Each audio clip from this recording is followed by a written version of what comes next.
about the cheesy, the title of the book is terrible. Because how to win friends and influence people, like what does that make you, when you hear that, what goes off in your head? Manipulation. Yes. Totally sounds manipulative. This chapter actually addresses, and most of the chapters in the book address this. My guess is they got to a point where they had sold enough copies that changing the name would be a bad idea. Because I don't think the name, it doesn't translate to 2019 very well. My guess is that it probably didn't have that manipulative ring to it. I don't know when it was written, but the book is, I think a better name for it would be How to Understand People. Because I think that's a key component in being able to influence human behavior. So that was a pretty good percentage, but for those that didn't read, I'm gonna read you 3 quotes from this chapter that will give you at least some premise of like, okay, that's the highlight of this chapter, right? So these are not quotes from the author, these are 3 different quotes that the author referenced from other people in this chapter, okay? The first is from Harry Overstreet. First, arouse in the other person an eager want. He who can do this has the whole world with him.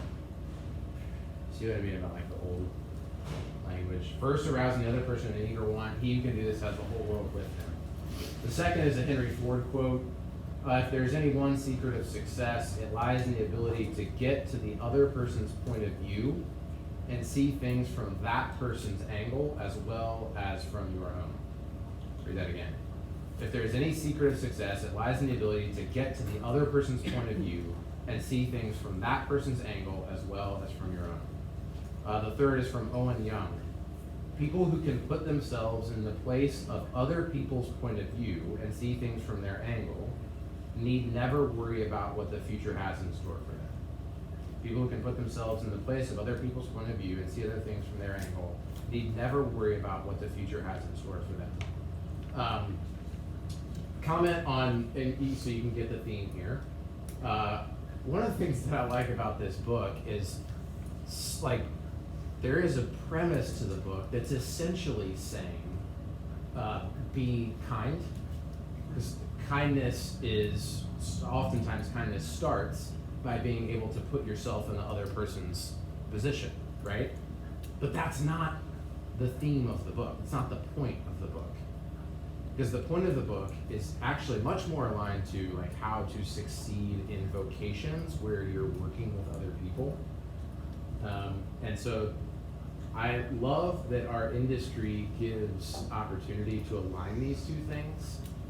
That being able to identify with someone, understand what it is that they're wanting, that is the root of kindness. I also think it's really good business practice.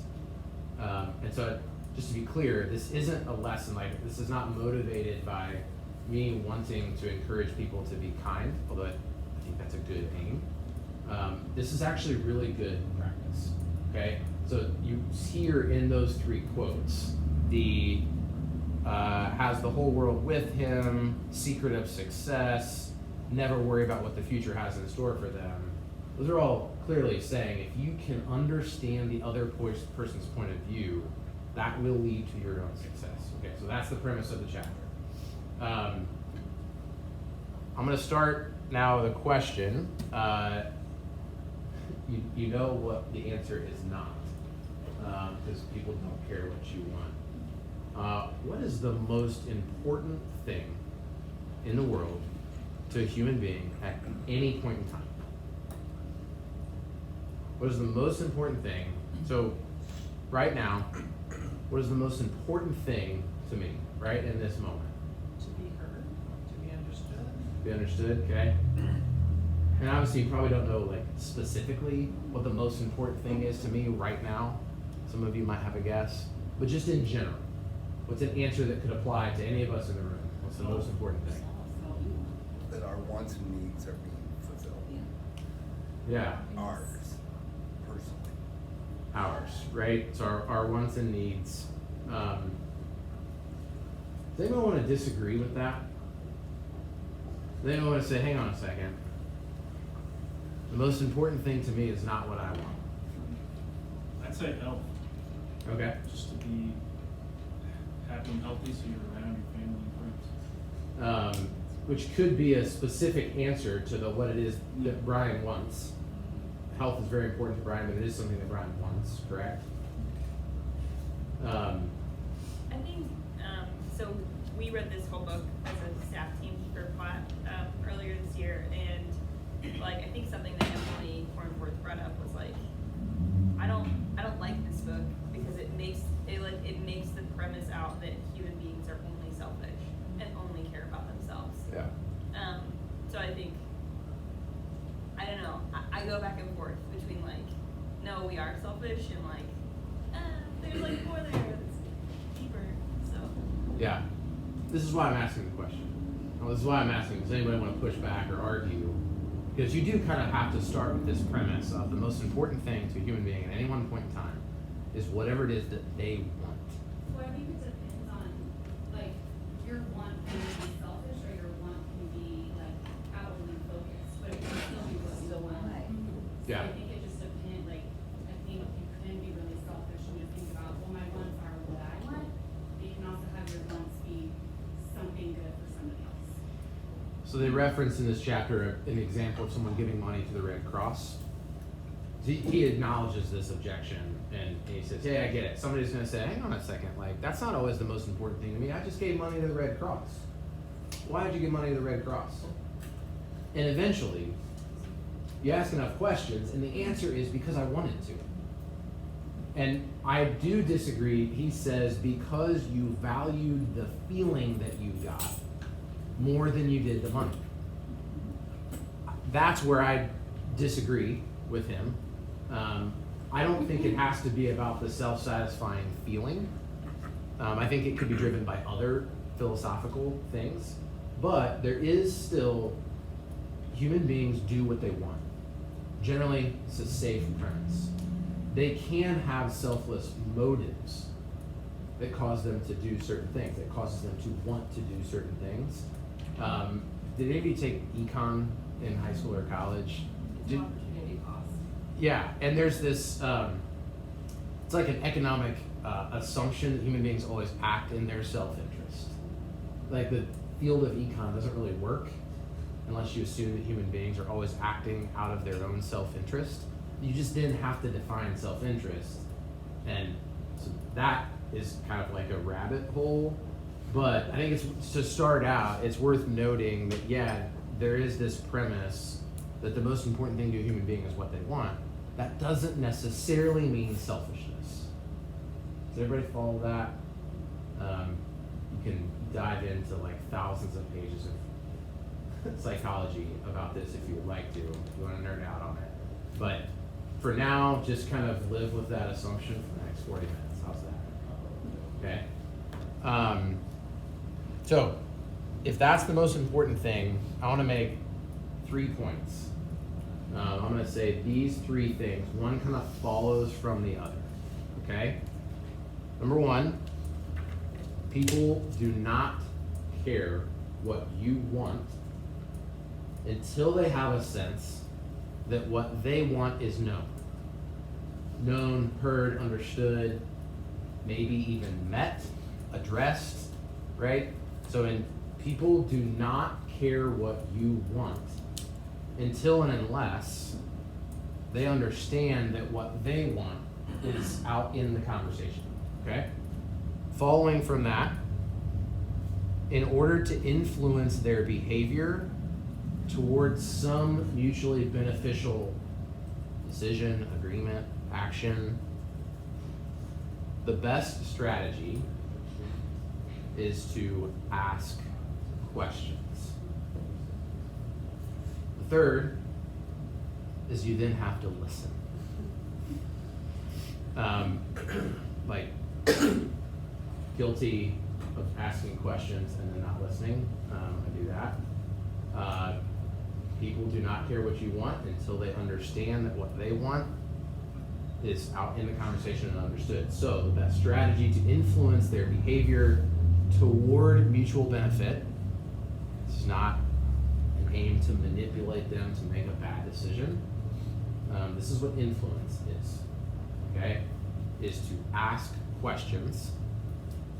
Third point, delineating the two, is to listen. What profession does that sound like we're describing? Does that sound like a real estate broker? So, yeah, okay, some of them. If you said, what profession is really good at asking questions and learning what it is that people want and listening to? Sales. Counselors. Good. Did you say sales? Yeah, that's because you're a professional salesperson. Somebody said counselor. Who said that? Yeah. Social worker, counselor, right? Y'all know this. Many of you say this to me when you're dealing with your most challenging transactions. I feel like right now my job is more like being a therapist or a counselor. Your job always is. And one of the reasons our job is pretty cool, to be honest, is that the job isn't about the house. What's the job about? People. Primarily the client, right? That's the relationship that you have the most obligation to. Who are some other people that you interact with? Not rhetorical, just like literally, who are other people, like positions in your business? Who are the other people that you interact with? Co-agents, so the agent on the other side of a transaction, those are always fun. Who else? Lender, yeah. Title, a rep, a closer, attorney, things are going really well. The dreaded home inspector. Home inspector, yes. I mean, really, not in person, but we also, the way that we deal with things also influences the others, the clients Yeah. on the other side. You have the other client who you may not ever talk to them. You can still ask questions and listen, right? Yep. No one has said appraiser yet. We'll circle back to that. Right, and y'all know, this isn't what this lesson is about, but y'all understand the industry isn't about the house, right? You could know everything there is to know about houses and be able to do a CMA in your sleep and be terrible at this business, right? You can be terrible at doing a CMA and not know a thing about home construction and be really good in this business. Y'all know the agents I'm talking about. Why? Well, if you're good at asking questions and listening to what people want, you can influence human behavior, again, toward mutually beneficial outcomes. And if you don't think you influence behavior in the middle of transactions, you're wrong. You are absolutely wrong. I just talked this morning to an agent. This agent is not in the room, in the middle of a challenging transaction, and she was talking about the agent on the other side of the deal and saying, I bet this person kills deals left and right. If you ask that other agent, like, do you kill deals? What's that agent gonna say? No, it's like, right, it's always someone else. I can assure you there are patterns, which is evidence to me that realtors clearly influence the outcome of transactions. Honestly, if we don't influence the outcome of transactions, then what are we doing? Yeah, you're just moving paper. And so that means you're influencing human behavior, whether you want to or not. So if you are going to influence human behavior, asking questions and listening, okay? So if the premise is none of those people, your client, the other agent, the other client, the lender, the appraiser, the home inspector, the title rep, attorney, none of them care what you want. That's a pretty good starting point to figuring out your job as a realtor, okay? That if you're seeking mutually beneficial outcome, learning to understand what every one of them want and addressing that first, okay? So I'm gonna shift here and ask you for some moments in our business, moments in a real estate transaction, so that we can try to apply this. Like, I want you to get your mind going on, like, what does this look like? How do I try to understand what someone wants and act according to that? And then what does it not look like? So it's an example of doing the opposite and essentially being concerned or pitching what it is that I want, okay? Which is not very good sales. Brian referenced this. Yeah, we'll circle back to that in a second. Okay, so give me some examples of things that happen. You have to get real specific. I just mean like moments in time or interactions that happen in a life of a real estate deal. I'm really hoping you give me the 4 examples that I have down. All right. Anybody? I'd say one is, like recently is a buyer just lowballing the seller out front and the seller getting like really offended by it. Okay, so that is a really good and specific, let's say, Lowball offers. purchase. I'm gonna make it, I am a terrible speller. How about this? I made it a bit more general. You're in the middle of trying to negotiate a deal. My guess is in this not hypothetical case that Shane is referring to, she was probably the listing agent. Yeah. Right, okay, good. Can somebody give me another one? I want like 5 or 6 of these. First time you meet a client, Okay, good. Are they a buyer or seller? buyer. Okay. Mark, can you repeat the question, please? What are some moments that happen from the life of a real estate transaction? So from whenever you envision a real estate transaction starting, which is probably actually before this, to the very end of the real estate transaction, what are human interactions, moments that happen in the middle of that? These are both pretty good ones. Working through inspection response. Yeah. A lot of healthy commiserating that's happening right now in our industry about this. Thank you, Natalie, for the Facebook conversation that struck a nerve. Yeah, good. In a good way. Successfully closing a transaction? Yeah, the actual closing. Or do you mean the actual closing? Yeah, okay. You're at the table, okay? What else? Breaking up? Ooh, yeah, firing someone, Yeah, sure. okay? Or getting fired? Yeah. Happens all. What's the mirror image of this one? That's why I asked if it, Listing presentation. listing presentation, right? Okay, Appraisal's going bad. yeah, there you go.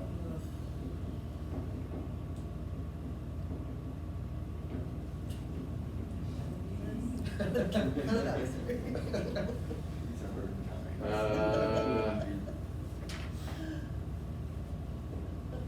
few other examples. Think about the 2 sides of a deal. Showing the house. Yeah, good. Yep. And would you include, like the conversation with the other agent? Yeah, lots of those. Yep. You're gonna have those here, probably here, here, leading up to this, maybe at the closing. It's a pretty good list. I feel like anything's missing there. Not lead generation. Yeah. You're marketing yourself, right? Prospecting. It's the life of the deal, right? Just before you know who it is, right? We'll just say lead gen. Then I think the after closing, continue Client follow-up. Yeah. client follow-up. So we'll say client care. We had a great session a few weeks back. Not necessarily in the life of a deal, but we talked about, depends on how you're looking at the open house.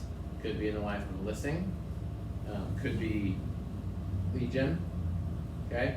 These are all pretty good examples. Okay, so I'm gonna give you some specifics about a few of these. And the point isn't, so we're gonna talk about this one for example. The point isn't to change your mind about your mentality going in and showing houses. The point of this exercise, I'm gonna give you 4 examples of what does it look like to think about what you want and to try to get that done versus what does it look like to think about what the other party wants with the aim of a mutually beneficial outcome. And I don't want to beat the horse dead, but let's just acknowledge for a minute that any one of these just can start to sound like manipulation.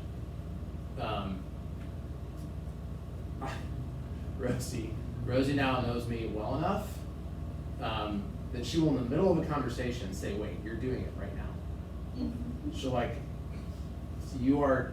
We actually call it Mark Nottingham. Yes. We say, "You've got Mark Nottingham." You are Or you're trying. Mark Nottinghaming me. You are trying to figure out what it is that I want to get me to do something that aligns with what you want. And if you ever have someone say that and you're like, "Oh geez, they got me," then like you're doing it wrong. You missed it. In Yeah, that Mark moment you just should say, keeps "Yeah, going." exactly." Yeah. Right. I'm trying to figure out a way that we both get what we want. Because that works really well. It's an effective strategy. If y'all have been to our training class, I think this is where our industry gets this wrong, is that we approach situations as if they're always competing for a scarce resource. So sorry to get economic nerd on you again. Meaning, people assume, like somebody's gonna get what they want, somebody's not gonna get what they want, and I'm gonna make sure I get what I want, or my client's gonna get what they want. Sorry about your luck. Vast majority of the time, that's not true. Like, I do not believe that. There is mutual beneficial outcome, and that even applies to relationship with your client in small little things, like how many houses are you gonna show them on a Saturday? Okay? So, put yourself in this position, you're representing a buyer, it's gonna be your first time out with them, but you've met with them twice, you know them fairly well, you have a very good idea of what they're looking for, okay? They wanna see 12 houses on a Saturday. You only have until noon available. Okay? Does everyone emotionally put themselves into that? Is it causing anybody anxiety? Lots of different options of how you can handle this. Okay?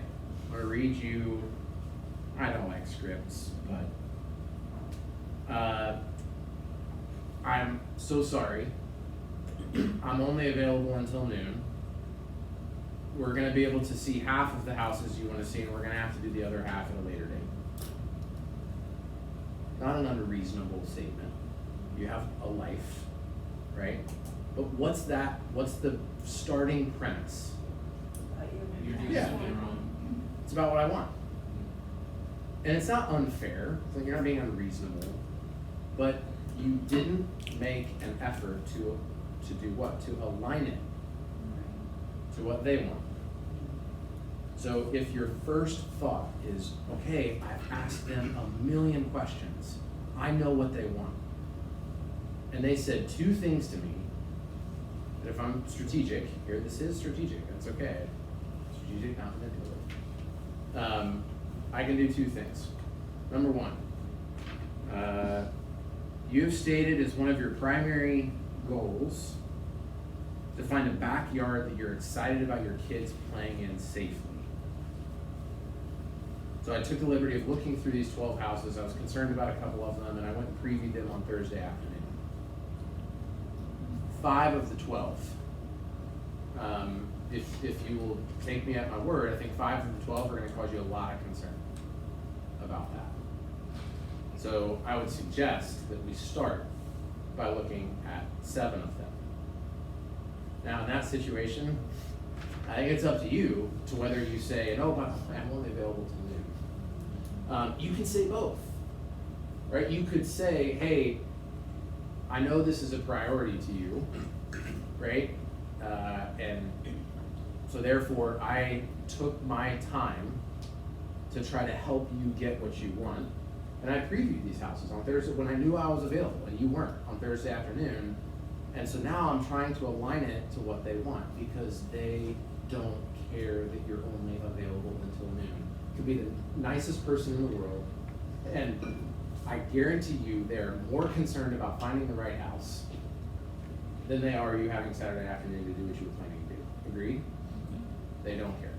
Align it to what they want first. Will they be more open to the fact that you're not available Saturday afternoon? Yeah, why? They've gotten what they wanted. You heard what they wanted. And you showed them that they're a priority, and Yes. you care. What you want is a priority to me. I listened to it, and I spent my time to try to make sure that's what you were getting. Maybe it's not the backyard, a second version of that could be something that they said about how they make decisions.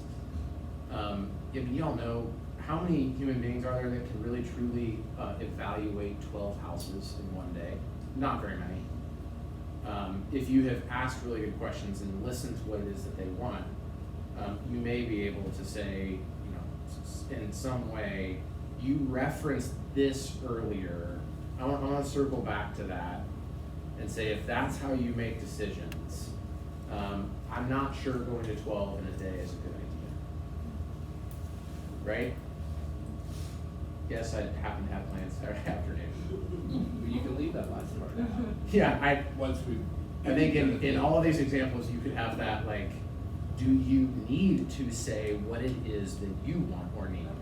In some cases you do, in some cases you don't, right? How many of you have people ask you when you're in a listing presentation about commission? Yeah. Natalie affirming that she gets asked about commission, yeah. Just cut that in half. Yep. When a seller asks about commission, what do they want? What is it that, what need or want are they addressing when they ask you that? Maximize profit. They wanna spend less money. Right. Well, and they wanna know what to expect, like, Uh-huh. They wanna know what their money is paying for, what exactly this amount is going to cover. Yeah. And sometimes, if I've got a tricky seller, or, one who's asking too many questions, I kind of reverse it. And I let them know that. How many is too many, Robert? I let them know, okay, you want X for the house, the commission's costing X plus %. In order for you to be happy, the buyer is gonna have to pay that X plus 6% for you to get your bottom line of X.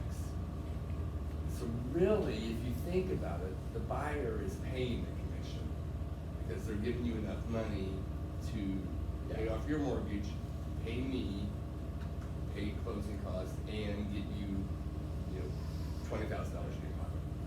So sometimes that's what I try to reverse it and Yeah. explain it that way. Yeah, there, and that answer, and someone else, I think, just gave this answer too. I would categorize that if a seller is asking about commission, they're coming at that from one of two angles, or both of these angles, okay? One of them is about the seller's money, right? It's good consumer practice to negotiate about things, correct? In the United States, we're kind of weird, but most of the world negotiates on almost everything. In the United States, it's like, ugh. But commissions are negotiated. Remember this from your license class? They're not set in stone. And so a seller could be asking because they want to spend less, which is what Spencer says, correct?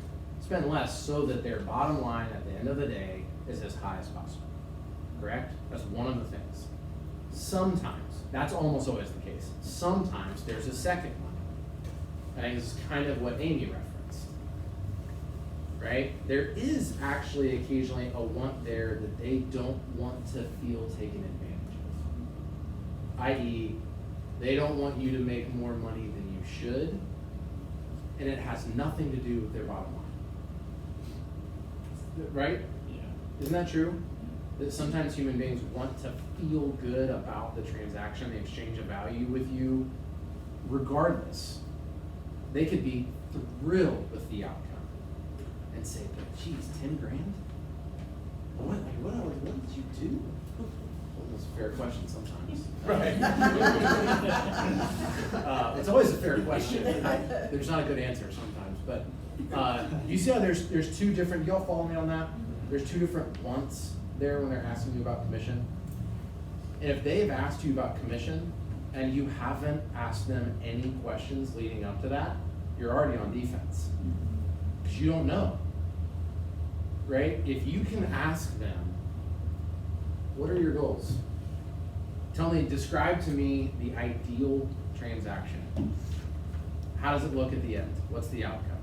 There's like 100 different versions of this. Ask another question, ask another question. Listen. You probably have a better idea when they ask you about commission, what it is that they're wanting. To what degree is it each of these things, right? And if you don't, what's a good response when they ask you about commission? Ask a question. Because you're trying to get at what is their aim. Because a lot of times you can do this. Okay. They don't care about that. They're fine with me making money. What they care about is this. And if you can do that, you see how that changes your strategy and how you respond? If this matters to them, which is fair, what conversation do you need to have? Yes. You're defending your value. You're defending your value in both, but you're more explicitly defending your value and talking about why it's in their interest. Your job is to represent their outcome. They're very parallel answers. You see how the answers would be different depending on what it is that they're going for. If what they're just concerned about bottom line, most of us are, you ask more questions about what's the goal. Usually, so if you want a script, you have stated your primary goal is to sell the home for the maximum amount of money, correct? Another sales tactic, you get someone to say yes. Yes, that's what I stated is my primary goal. And you want to do that in the shortest period of time possible, correct? Great. Thanks, Mark. Yes. Okay, so then you start talking about how you are aligned to help them achieve both of those things. And maybe you have a direct enough channel of communication that you could be as bold as to say, you didn't state to me that your main goal is to save on fees. You stated that your main goal is to get your bottom line as high as possible, as quick as possible. And so you could actually start to, that's a strategy, you can present two options, right? Like, there are people in the industry that will give you a much lower fee than me. But that doesn't align with what you actually told me your main goal was. Hopefully you have some sort of data point ready for talking about sale price as a percentage of list price, days on market, expertise in the area, how many homes you've sold over a certain price point, like some sort of data to align to what it is they've said they want. So that you're not talking about commission because they don't actually care about it.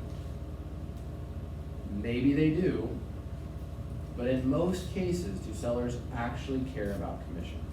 Just of like in and of itself only? No, they don't, but you have to ask questions and align yourself to what it is that they want. Talking about fair wage to a realtor, like y'all intuitively know this. The seller could care less because who's that about? It's about what you want and need. Could be very true. Like, yeah, I have 15 years of experience. I'm a professional. I'm really good at this, and my time is worth a lot of money. I guarantee you there's someone in our marketplace that gives that sort of answer, and somehow, my God, it works. But that's a really bad strategy because you're addressing what it is that you want. Third, inspection. Probably the most relevant for where our marketplace is right now. So the buyer's agent submits a really challenging response. You're on the listing side, you're representing the seller. The buyer's agent just sent you the ridiculous inspection response, okay? Hypothetically. Y'all have agents that start with this. I have literally said these words. I can assure you the seller isn't going to say yes to this list. That has been like, they're like out of your mouth and you're like, no, that's not. But that's the first reaction when you say that. Whose wants is that addressing? Sellers, right? But who are you talking to when you say that? Buyer's agent, and it's essentially the buyer, right? But it's about what the seller wants. It could be a true statement. It's about what the seller wants. Okay, so I'm gonna put this on you now. What's my alternative script to that? If I can assure you the seller won't do that, isn't asking, it's not listening. It's stating you're the like proxy of the seller, so it's kind of like stating what you want. I can assure you the seller's not gonna do that. What's the other version of that? Yes, Megan? I mean, I don't know if this is exactly another version of that, but I usually ask what's the most important, like what are the most important things on your laundry long list? Like what are What are your must-haves? Maybe what are your priorities? maybe makes the word laundry. Right. No, fair, yeah. Thinking. What'd you say, Emily? I said, I usually just ask, like, help me understand what your buyer's priorities are, Yes. you know? Then they say all of it. Yeah, everything on the list. So let me read you a script, and this is the type of wording that you could probably only manage to do in an email. Because in a phone call, you're not gonna be able to bring yourself to say this. Okay? Thank you for the response. I'd like to make this a win for your client. Can you tell me which areas of the report caused the most concern for them? Right? What from the inspection led to the most anxiety? And how are they feeling right now? What additional information could I gather that would help them? Did I say anything in that statement that caused my seller harm? No. Did I come across as like a really nice guy? Maybe. Was that the goal of that statement? No, let me read it again. Thanks for the response. I'd like to make this a win for your client. Is there anything wrong with that? No, that's your job. It's not your primary job. But you understand, it's not a win for the buyer. Your seller's gonna lose, right? Can you tell me which areas of the report caused the most concern? I use the word anxiety. Concern is probably a better word. Anxiety is making them sound like they're not being reasonable. How's your buyer feeling right now? This is like a therapist question. Right. What's the upside of asking that question? You know if their fingers like over the new button or if they're just. Do y'all hear what Spencer said? You know if the buyer's fingers are over the nuke button, because you need to know that. Does it affect the advice that you would give your seller? Absolutely it does. Starting with, I can guarantee you my seller's not going to do that. Well, you just moved their finger, however far it was from the nuke button, you just moved it close, that's all you did. Yes, Natalie? So what if you have a buyer's agent, this just happened to me this week, where you get on the phone with them, you know, they're just like, we're really questioning the livability of this home. And I said, hey, like, I really wanna understand what you're saying, like, are you saying you don't think the home is habitable? She's like, not in its current condition. And I said, okay, again, like, just help me understand, I said, would you move into this house? And she's like, not as is. And I'm like, okay, I'm just having a hard time because my sellers have lived there for 15 years maintaining the home, and you know, it already appraised for much more than you're paying for it, and we've already made repairs, we put in a new furnace. And so what do you do when the other agent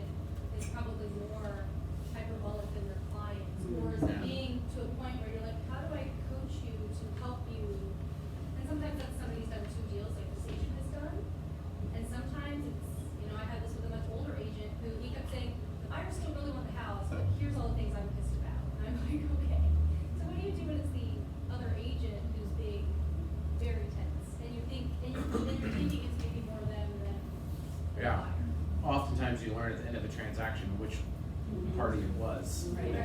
Sometimes think this buyer's agent is like an ass.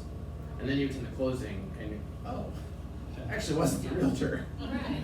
Or the Or the other reverse. way, yeah. Right. Right, both happen. You ask questions. They've essentially answered my last question for you. How's the buyer feeling right now? Well, they don't think this house is habitable. It's a ridiculous statement, most likely a ridiculous statement. But now, you know how somebody's feeling. It's either the buyer or the buyer's agent. Huh, okay, sounds pretty challenging. Can you help me understand which items on the list make them feel like the house is not habitable? And keep probing, like, spoiler alert, this strategy doesn't solve, like, you are still going to have no small part. But in that scenario, that agent is doing the opposite of this, right? They're so focused on what they think and want. They're kind Do you of ever moving challenge over the them, button. I guess? Because like one thing she said, she's like, well, the front porch slab is sloping. I was like, that's actually a good thing. It's actually making sure water's not sloping into your foundation. I was like, this like slope is a good thing. Like, do you ever challenge If it's them? going that way, it's a good thing. Like, do you ever It's say fine. like, that's not? Yes. Oh, I do. Lord Jesus, help. Rob's leading a second course later. Combative. Yes. Yes. This strategy, so one way to answer that question, this strategy doesn't mean the other person always gets what they want. It's about understanding what they want. To then say, okay, I'm gonna give it my best shot. Now that I totally understand what you want and what is most important, and I totally understand what my client, the seller, wants and what is most important, I'm gonna do my best to see, is there an alignment? And so in that scenario, you might go back to them and say, I understand that your client is concerned about the livability of the house, and you mentioned these two things as the highest priority. As you could probably imagine, my seller has a different perspective, having lived there for 15 years. But we understand what you're going for, and we're willing to address these two things. And oftentimes, I will make them ask me about a want that they're not getting, the porch. We've left the porch off. I'm not going to address the fact that I've left I'm going to address the fact that I met their want on a couple of the higher priority items that they gave to me. Make them ask about the porch. And say, oh, yeah, I'm glad you asked. No, you can't probably say it in a phone call. Yeah, Something Shannon. that I found that helps in that situation, it takes more legwork on the agent's part, but if you can get a contractor you trust to come out, Yeah. if there's something like less combative about you saying, well, it's supposed to be that way because, you know, it's looking away, versus a contractor licensed who puts in writing, you know what, I know that's a concern for your buyer, I had so-and-so come out and check it, and this is what he said, and most of them will put it in writing, and then you're not the source, you're citing someone else as the source, that seems to be a neutral party, and it can clear up some of that, like, you know, one agent versus the other. And I know that was a concern for your buyer, so I did, Yeah. yeah. Which is, like, no one's saying that's easy. That's like, sometimes it takes like everything in you to do that. Sorry, Emily, what were you gonna say? Well, I was gonna say too, like, sometimes just the asking of questions, and maybe you're gonna say this, I find like, you're teaching that agent how to be a good agent in moments, right? So there is this moment where you can say, well, like, would you be willing to prioritize that for us? Or could you give us some categories of that? Because that person might be, what did you call them, hyperbolic or something? And so, Just like, it was but just then like- they may be not, they don't know how to deal with it. So if you're asking questions, you're actually helping them to be able to go back to their client and ask questions and like, and indirectly lead the conversation. Yeah. And sometimes they get really shitty, but you actually are giving them tools. Yeah, and I mean, that happened on my first inspection. Mark Branch was like, hi. And I was like, hey, Mark Branch. And he's like, I don't think you know what's going on. I was like, help me. Yeah. I'm gonna give you two more just kind of case study examples here. We talked a couple weeks ago in the we had a session on about open houses. I think this is one of the best examples in our industry about listening to what it is that someone else wants.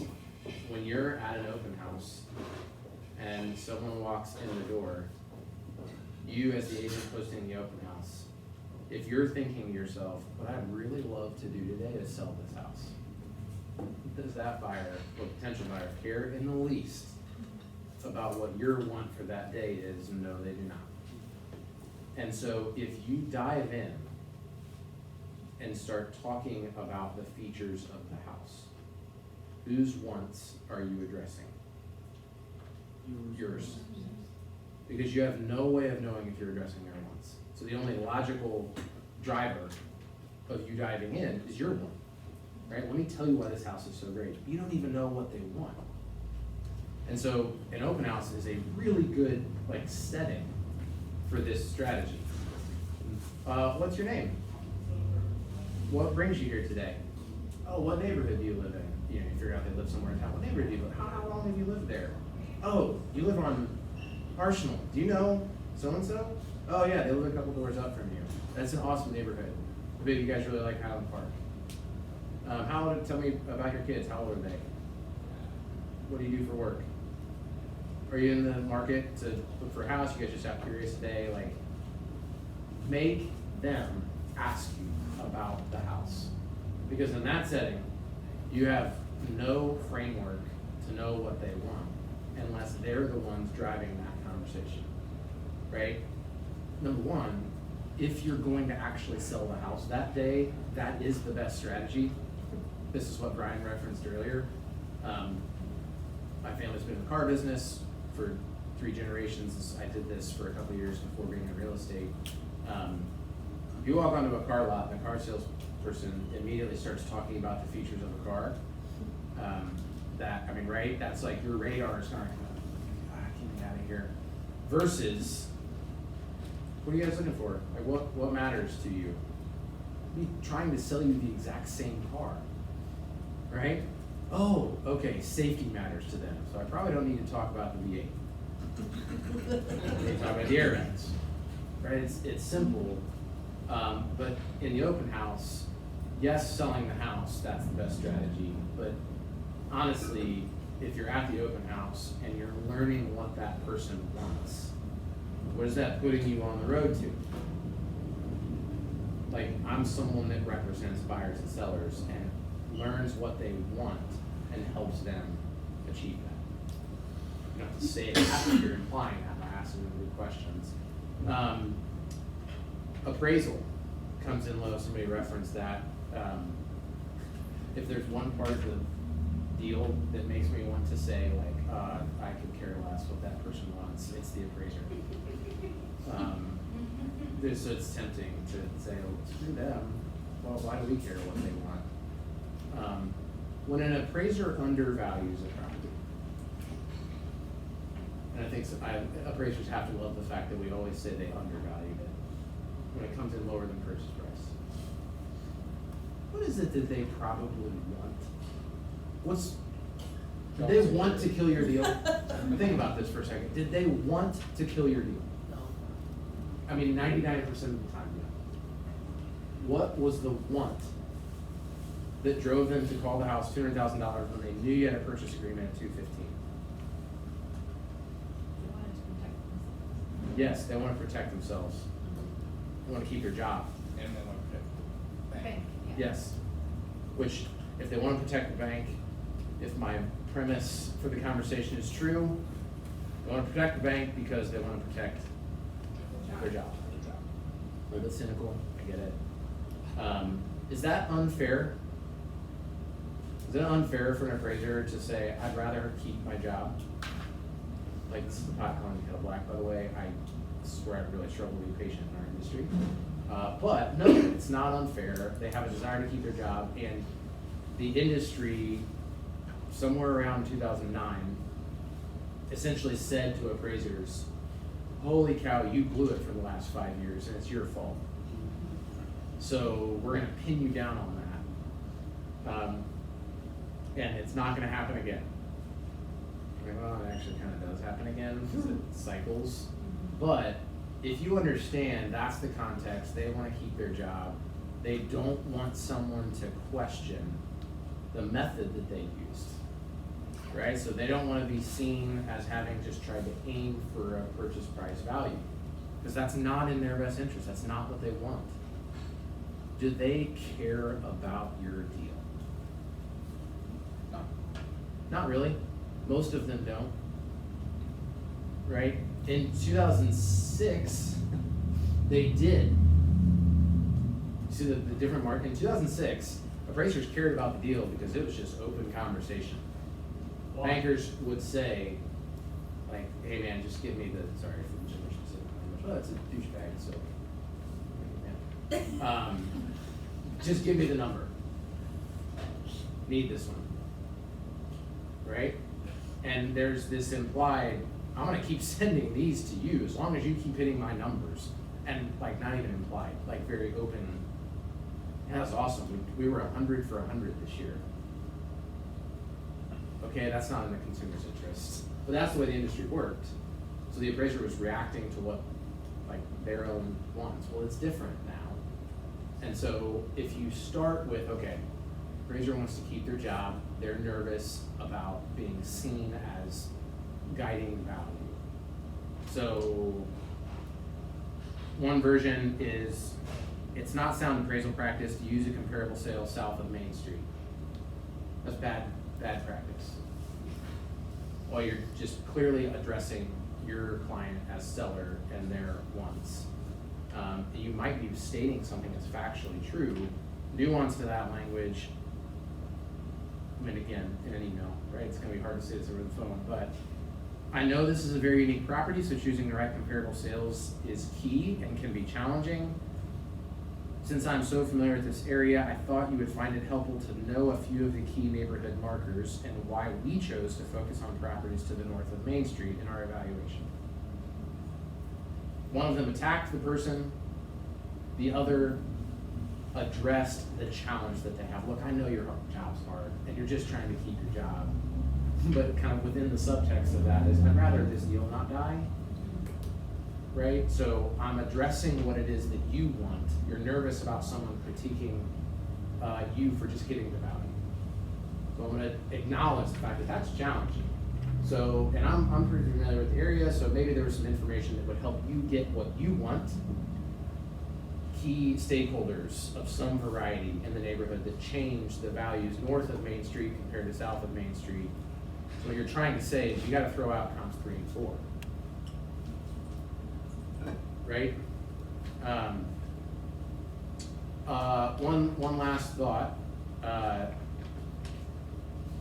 As an industry, I come across this sometimes.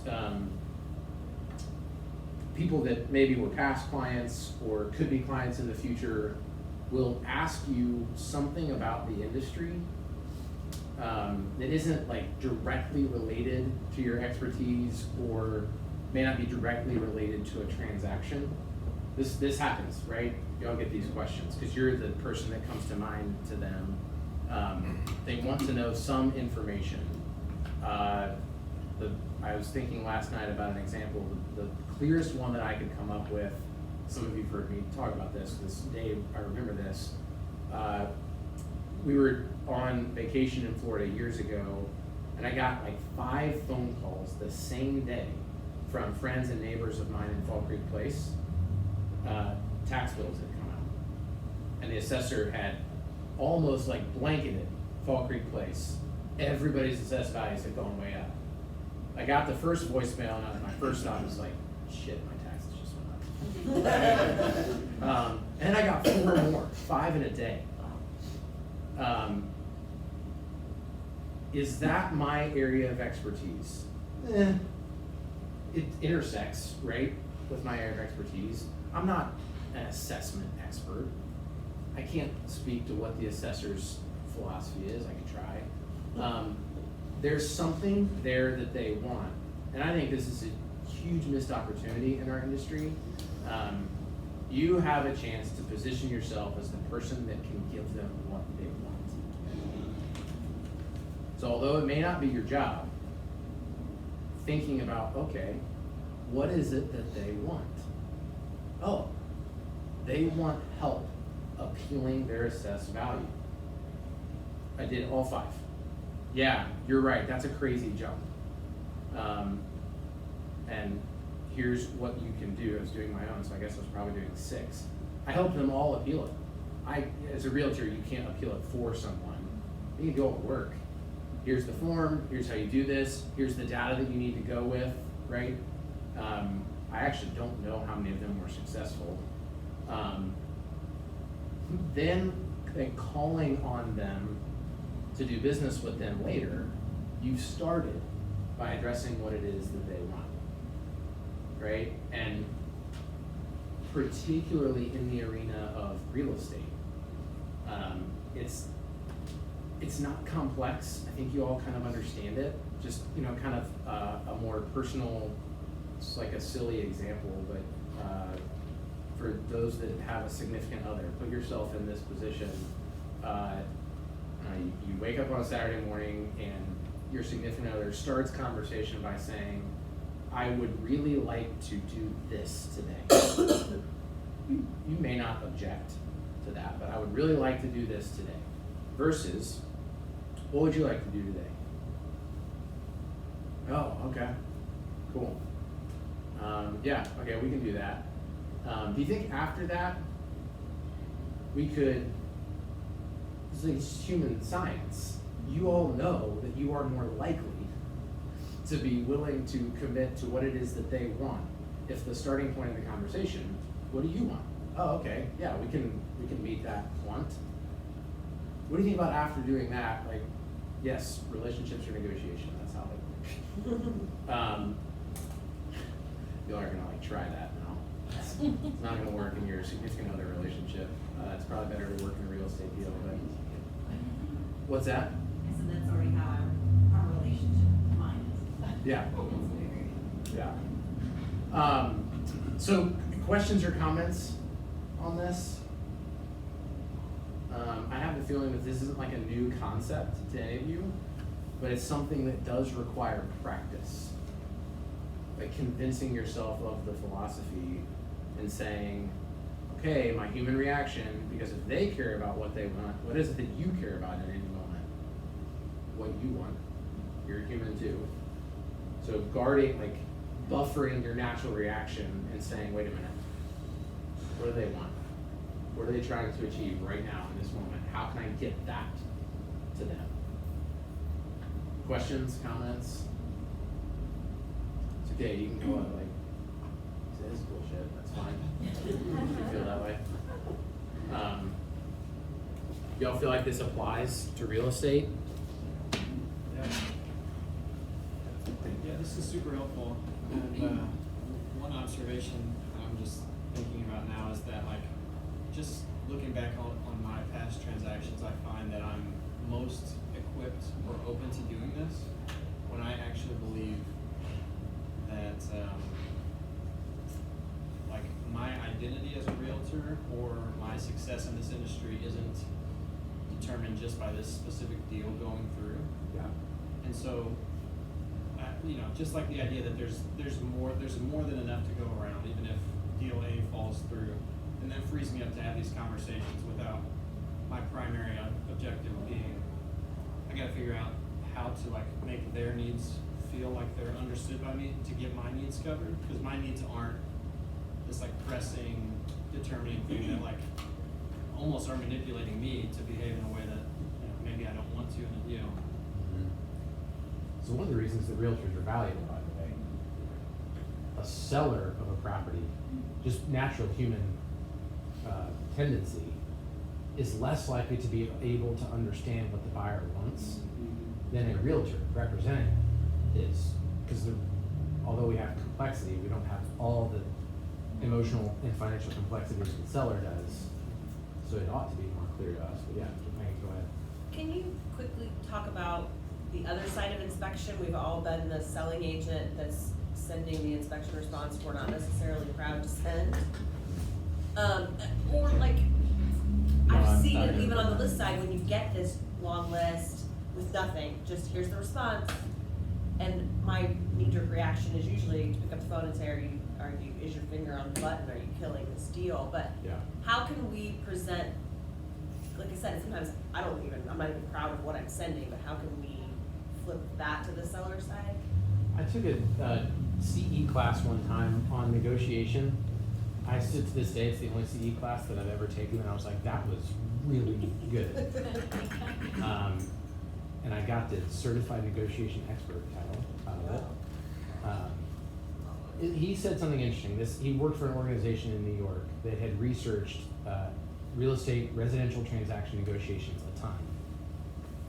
And they attempted to track the likelihood that deals would close if a realtor preceded a challenging email with a phone call. And it's like, I like data, right? It's so interesting. Probability goes way up. You're gonna send a lowball, call first. You're gonna send a challenging inspection response. You're gonna break the news that the lender's gonna be late, something like that. And he could not harp on this more. Pick up the phone. None of you do it. That's what he said. None of you do it. The research says that none of you do it, and those of you that do have a way higher likelihood because you can ask a question in the phone call. And so it depends on the situation, but what is the question?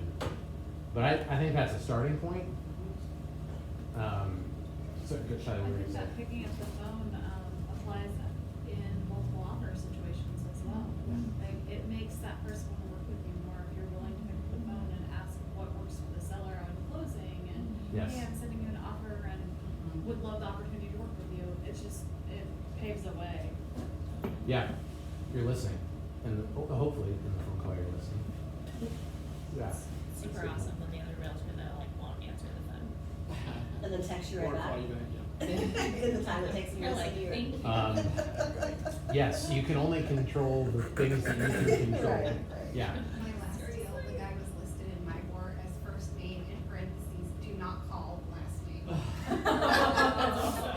Are you kidding? Did you put it in your phone that way? Do not answer? I'm making a note about my business card right now. Yeah. He's since changed it, but that was how it was listed. Other things before we wrap up? Any other thoughts? Thanks everybody. I hope it's helpful. It can be really challenging, but it's like anything else. You practice and you get better at it. It's hard to go wrong by asking questions. Guys, thanks again for coming. There's no homework for tomorrow, but tomorrow is a